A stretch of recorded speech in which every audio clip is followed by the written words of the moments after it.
we can put a star where the L is in walkers, so it could be a naughty word.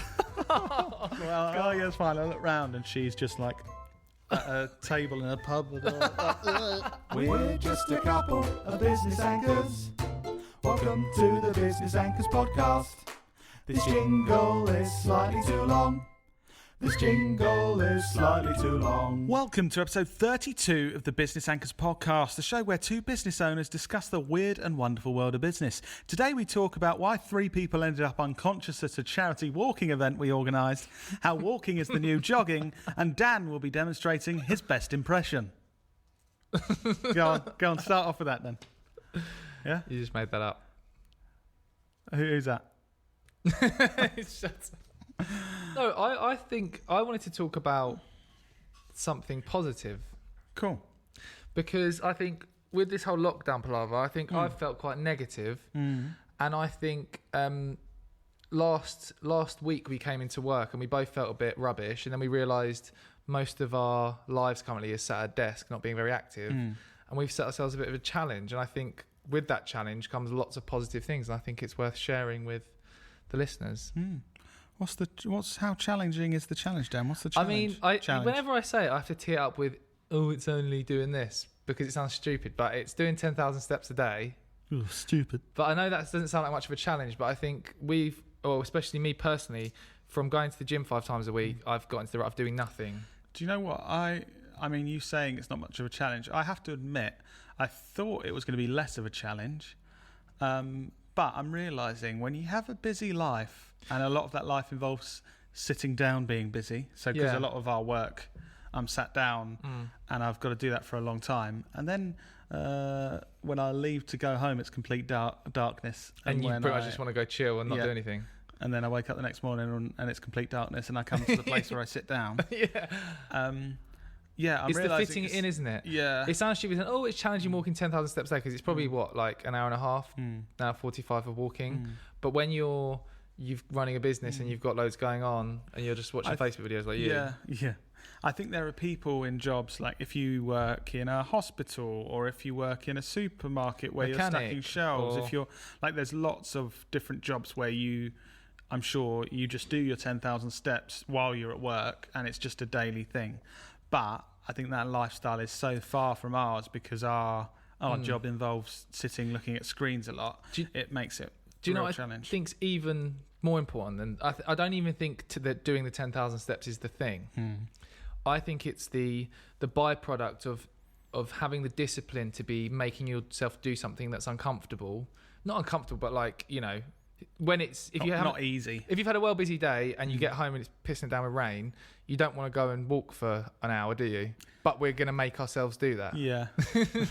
Yeah, it is. I think it's not just like you're saying, not just the walking. I think it then makes you, everything you're doing, you feel like you've achieved something. So it has a knock-on effect of wanting to do positive stuff. It's making you make other decisions. Like personally, I find it, having that discipline now, I'm making other decisions that I wouldn't have made. Like today, McDonald's is next to Co-op, and I was thinking, I'm going to get McDonald's, and I thought, do you know what? I'm doing this 10,000 steps a day, which kind of makes me feel like I'm being more healthy. So I'm going to get a massive sandwich instead. Yeah.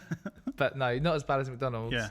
But it's the way it kind of gets you in that mindset of the other decisions you're making in your life. Because I think this whole lockdown has made me make way unhealthier decisions. I found it a lot easier to set an alarm at 5 a.m, go to the gym at 6 5 days a week when that was a thing. But now I'm just feel like I'm not doing much, and I'm just a bit like meh. Strangely, I think before we've spoken about doing like 10,000 steps a day, I think we've kind of laughed it off like it's not even a challenge, or just walk it each day. But I think once, if you're at a point, obviously your motivation for exercise isn't there because you can't go to the gym and do what you want to do. My motivation for exercise is very rarely anywhere. But yeah, we can't do as much and stuff. I think now that is the thing pushing us to do other positive things, and I think so. Like you said, I think it's just as much mental as it is like the physical thing of getting up and walking. And if you think, so the last 2 days, you've only done it 2 days, so it's the classic, we're at a high. Is it 2 days? No, probably close to like 15 or 16, right? Oh yeah, when this comes out, we've been doing it for 16 days. Yeah. Day 13 was my hardest. But right, so day one, whenever day one was, 1st of Feb. Ages ago. I can't even remember. You woke up early and did a 5k walk before, and we messaged each other at like 7:30 or something. Yeah, and you'd already finished 5,000 steps at 7:30, I think. Yeah. I walked to work through a muddy field and got wet feet all day, which was rubbish. And I did about 7,000. Yeah. And it then makes you make those other good decisions. I think, yeah. And this sounds when gyms are open again, I'm not going to be doing this. I'm going to be going to the gym because that's my thing. Cheers. But no. If gyms open in Feb, I'm sticking to our challenge. Yeah. But I think it's we went on a walk on that day last week when we both felt rubbish and thought, what can we do to actually sort of amp ourselves up a bit? I think as well. And this stupid little thing of walking 10,000 steps a day, I think it's already having such a positive impact, and I thought it'd be good to talk There's about. also, in the run up to this challenge, I was kind of trying to see how it could be achievable during my normal busy days. Because at weekends, I find it quite easy because I like to get out and walk and stuff, but weekdays it's hard. And I think for a lot of people with our sort of lifestyle with work where you're sitting down, I'm starting to realise there's some really cool ways I can get out for a walk and it's positively affecting work and stuff. So, for example, when we've had things we need to discuss, we do like, walking meetings. we need to have like a 20-minute meeting. If we don't need to be staring at a screen looking at data or something like that, we go out and walk. And we come up with way better ideas when we're walking. I had to write 4 or 5 scripts for short videos for a client, and the first stage of that process I used was I downloaded a new app called Otter. Oh, where did you hear about that? Did you tell me that? Yeah. Oh yeah, you did, didn't you? Yeah, I forgot. It's actually really good, isn't it? Yeah, and I must have looked mental, but I was walking, just talking to myself, talking through these scripts while I was walking. And then when I got to a good point, I was narrating it into my phone, and it put it into a document for when I got back. And that just punched the. Oh, we haven't punched the mic in a couple of episodes. There you go. That creative process for me, I was much more creative than when I was sitting at my desk, and it worked a lot quicker, and I enjoyed it, and I got my steps in. And I think I just wouldn't have thought of doing that. But now, not even for, get some steps in. I'm thinking, it's more like, next time I have to think of creative ideas if I'm on my own, I might just go and basically, this sounds weird, but just walk and talk to myself. Because it actually works. Lost it. I might have to be a bit discreet. Yeah. At the moment, we're on a industrial state in Manston. Business park that's cold, or working from home and no one's around, so it's easy. But so that's one kind of layer of discipline that we've set out. In business, what do you think we've got made ourselves be disciplined into that's helped the business? Because I think it is about having this discipline to make yourself do something that feels uncomfortable. Like, is there anything that you think we've done in the business that we've had discipline around and made ourselves do it, even though it's more of a ball ache, it's easier to not do it? Well, almost everything. Isn't it? Yeah. What you mean, things within the business that are like hard, for example, we have our monthly management meetings where you have to spend a load of time looking at all our finances to get a load of data that we can analyse to see how we're doing. It'd be much easier not to do that. That's quite rubbish and boring to do that, but we do that. I have to look through all of our sales data and then present it to you and Dad to say how we're doing, and when we're not doing very well, I have to say why we're not doing very well, and it feels rubbish. Almost every way that we structure things within the business, you have to make yourself do it because it's not necessarily what you want to do at the time, but it always has a positive effect. So, like you said, having time to discuss certain things or evaluate certain things, it always changes your direction slightly to kind of realign. Oh, hang on, we're going a bit off track there. We need to change something. Whereas it's much easier to just go with the flow. And I think a lot of business, and sometimes we do it for too long with things. We go with the flow, and then we're kind of like, hang on, why are we spending time? I think the one trait that you've really brought to this business that's had a really positive impact is your whole critical thinking and constantly questioning, which is really annoying sometimes, but because it's a good thing. But you're constantly questioning everything, which helps us then evolve and do things better. I think I would. Thanks. No, that's good. I think it is good because I think. Why do you think that? Well, I know that because you're. Why do you know that? But no, you're constantly saying, "Is this the best we could be doing? Why are we doing this?" But I think what's good as well, I think previously you thought me questioning things was a negative thing of like kind of saying you're not doing good enough. But I think now, because I've been doing it for so many years, you understand that. Oh, he's not just a dickhead. Yeah. And half the time the answer is you get to a point where it's like, yeah, I think we're doing the right thing. We're doing enough. And that's fine. And then half the time it's like, no, we need to change something. But it's not like a, yeah, you do, you dickhead. It's like, but yeah, we should. It's questioning yourself like that. I think a lot of businesses don't do. Because without you here, I'd be plodding along, not doing that, not questioning. And without you here, I would never do anything, and I'd give away any money I ever earn. So it works out quite well. Happily ever after. Yeah. Yeah. Cool. Walking. Yeah.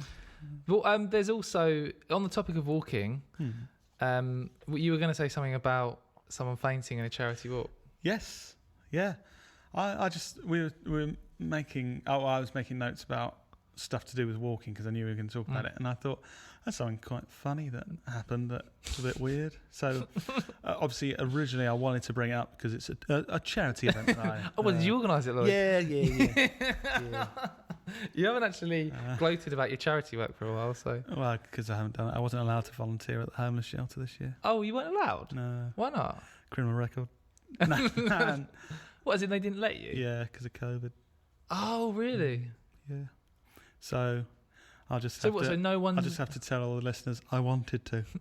That's good enough, Lloyd. The good intent was there. So yeah, anyway, so Dan and I, over the past few years, outside COVID times, have organised a charity walk that's walking 50 kilometres in a day. Lloyd organised, Dan just came.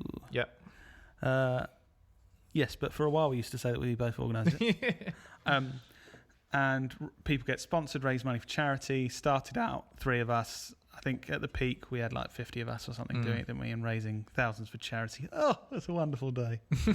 But last time, I mean, I've had to reevaluate. Next time we do it, I'm going to have to look at health and safety a bit closely, because 3 people fainted during the day. So 2 of them, basically, it's walking, but it's social as well, and there's pubs on the way. So sometimes people get tempted because you're walking for like, depending on about 10 hours, how fit you are, between like 10 and 13 hours. There's probably been people that have been that end of the scale. Yeah. So you start at 7 in the morning and then you're finishing at like 7, 8 in the evening or whatever. And so people quite often like, oh, we've only got a bit to go, let's have a drink. But surprisingly, like having a drink after walking constantly for 12 hours, there was a couple of, one lady that was quite skinny. There wasn't much of her. She basically like did the whole walk for like 12 hours and was like, oh, I had a Rosita last Tuesday, I'll be fine. I had like a couple of cereal bars and then downed a gin and tonic. And then next thing I know, I'm kind of walking around and go, oh, thanks for organising this. Oh, yeah, it's fine. I look round and she's just like at a table in a pub. So yeah, sorry, I realised listeners can't see me, but just with her head between her legs, unconscious. Johnny's brother was green as well. Yeah. Oh, yeah. He was. Yeah. He was actually green. Yeah. So you might think walking's not a challenge, but if you do it for long enough and have one alcoholic drink, it makes people fall over. It's actually, if you want to try it in Thanet, the Viking Coastal Trail, it's called. Yeah. It's a really good. If you're into walking, give it a go. Well, give the bits a go that aren't on public roads, because we couldn't encourage people to walk in the roads, as I discovered when organising an event with the local council. Thanks, Lloyd. That's all right. But there's some parts that aren't on a public road, and they're brilliant to walk on and safe. Is this your terms and conditions voice? Yeah. Terms and conditions apply. Cool. Yeah. Well, good. I just, that was... So, listeners, we should get listeners to join us doing 10,000 steps a day. Join us. Cheers. No, I genuinely, if one person starts to do this, I think just because the positive impact it has. Okay. Well, if anyone wants to do 10,000 steps a day for a bit with us as a challenge, just call Lloyd on 0. Julian. That was the old CLTV number, wasn't it? Oh, was it? Don't know. Get in touch and we'll set up a WhatsApp group or something like that where we can all post at the end of the day going, I did. Yeah, it could be one of those where there's always one in the group. Oh, what you done? I've done 22,000 today, guys. Fuck off. I'm still on 6,000 and it's 10 o'clock at night, so I'm going to have we've got 11 kids to bed. Going to have an 11 p.m. walk. Great. Let us know and we'll get into that. Lloyd will never set that up. I will set that up. Well, no, I won't, but you will. No, definitely let us know if you want to do it because it's going to be good. Well, we've already started it. But No, but that might make us continue. And then it could be the March one. Oh, we're going to do 20,000 steps a day. Obviously, the business will fail and I'll be a terrible father because I won't have any time for anything. But Lloyd's walking for 12 hours a day. He's not seeing his son. But we could do like weekend challenges where we go, let's see who can do the most steps this weekend. Yeah. Oh, God, the banter on the group would be brilliant. We can call each other's... we can put a star where the L is in walkers, so it could be a naughty word. Oh, God, I can just imagine the banter in this group. Oh. So, yeah. Okay, shall we wrap it up? Yep. So, walk with us. Thank Thank you for listening, guys. Bye.